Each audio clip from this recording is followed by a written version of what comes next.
Ini saya kali kedua ke sini. Salah satunya adalah bagaimana kita meningkatkan produksi udang kita, tapi tidak hanya meningkatkan, tetapi juga bagaimana kita segera menguasai penguasaan teknologi dari budidaya udang. Jadi bukan hanya soal pembesarannya saja atau produksinya saja, tapi juga bagaimana pakan yang paling penting, bagaimana membangun indukan yang baik dan seterusnya, yang sampai pada akhirnya kita memiliki kemandirian. Itu tujuannya. Saya kali kedua di sini memastikan, dan saya surprise oleh Pak Dirjen dan Pak Wendy ya, yang bertanggung jawab di sini. Ternyata bukan hanya udang yang semakin baik developmentnya atau risetnya, tapi juga ada abalon yang sudah bisa dikembangkan, yang menurut saya ini adalah satu potensi ekonomi yang bisa dilakukan oleh masyarakat.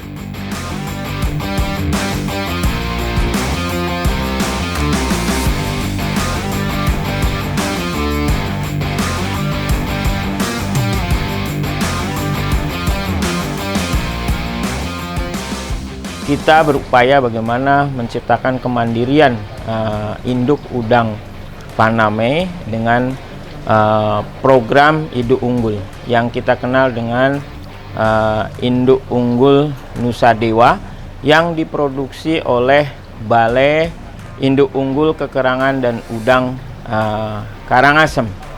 Nah, di sini kita akan memproduksi atau menyiapkan ya induk-induk unggul udang. Ini ada 5 line ya, yaitu induk unggul yang pertumbuhannya bagus, kemudian induk unggul yang tahan terhadap penyakit, kemudian induk unggul yang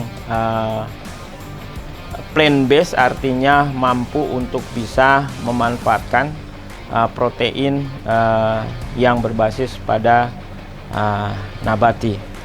Nah, program ini sebenarnya sudah diluncurkan di bulan November, dan hari ini kita akan melihat bagaimana progres selama 2 bulan ini. Ya, yang saya lihat yang sudah siap adalah induk unggul balance yang sampai hari ini sudah mulai ada terdistribusi ke UPT-UPT kita maupun pembenih-pembenih swasta. Nah, harapannya bahwa dengan induk unggul yang sudah kita ciptakan ini, kita ke depan akan menciptakan kemandirian induk udang unggul.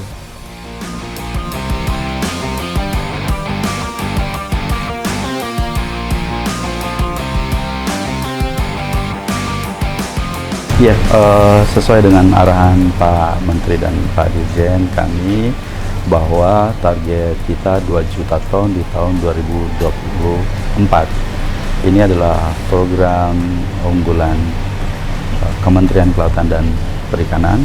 Kami sebagai balai dengan tugas pokoknya adalah produksi induk unggul, optimis untuk mencapai capaian dan suplai dari sisi induk dan benih untuk bergerak ke arah 2 juta ton.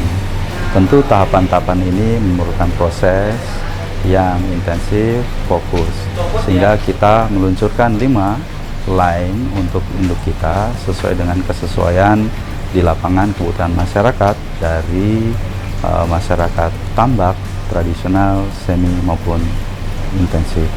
Apa yang kami lakukan adalah kita membentuk, yang pertama adalah line untuk fast growth, cepat tumbuh. Kemudian line kedua adalah line untuk resisten terhadap WSSP. Line terhadap WSSP ini prosesnya sudah 80%. Kita memiliki marka SNP, Small Nuclear Polymorphism, sebagai marka yang dimiliki oleh KKP untuk sebagai penanda bahwa untuk line ini adalah tervalidasi memiliki sifat resisten, daya tahan terhadap WSSP.